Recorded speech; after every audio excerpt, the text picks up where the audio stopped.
မင်္ဂလာပါခင်ဗျာတင့်စီမှာသူများနဲ့မတူတဲ့ထူးခြားတဲ့အတန်ပါဝါရှိနေပါသလား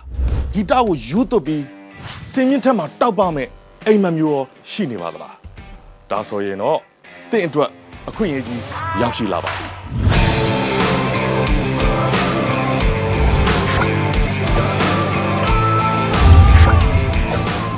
မြန်မာနိုင်ငံတနိုင်ငံလုံးမှာရှိတဲ့အတန်ပါရမီရှင်တွေကိုရှာဖွေပြီး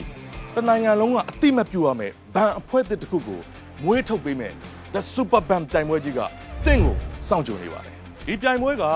အခြားပြိုင်ပွဲပုံစံတွေနဲ့မတူညီပါဘူးတနိုင်ငံလုံးကတဦးချင်းစီရှောက်ထားသူတွေကမှအကောင်းဆုံးအဆိုအဖွဲ့၄ဘွဲ့ကိုဖွဲ့စည်းသွားမှာဖြစ်ပြီးတော့အဖွဲ့လိုက်အကျိတ်နဲ့ရှင်ပြိုင်ကြမှာပဲဖြစ်ပါတယ်ခင်ဗျာအနိုင်ရရှိတဲ့အဖွဲ့ကိုစုချင်းငွေ7,100,000ချင်းမြင့်သွားမှာဖြစ်ပြီးတော့နိုင်ငံခြား producer များနဲ့လည်းအတူတွဲပြီး music များကိုဖန်တီးခွင့်ရရှိသွားမှာဖြစ်ပါတယ်။တကောတော့အဆိုရှင်ဘဝကနေပြီးပြည့်စုံတဲ့ band တစ်ဖွဲ့ရဲ့အဖွဲ့ဝင်တစ်ယောက်ဖြစ်ပါဝင်ခွင့်ရမယ့်အထူးအခွင့်အရေးအတွက်အခုပဲစာရင်းပေးသွင်းလိုက်ပါ။အသေးစိတ်ချက်လက်များကိုသိချင်ရင်တော့ The Super Band Facebook page နဲ့ Official Viber များကိုဆက်သွယ်စုံစမ်းမေးမြန်းနိုင်ပါတယ်ခင်ဗျာ။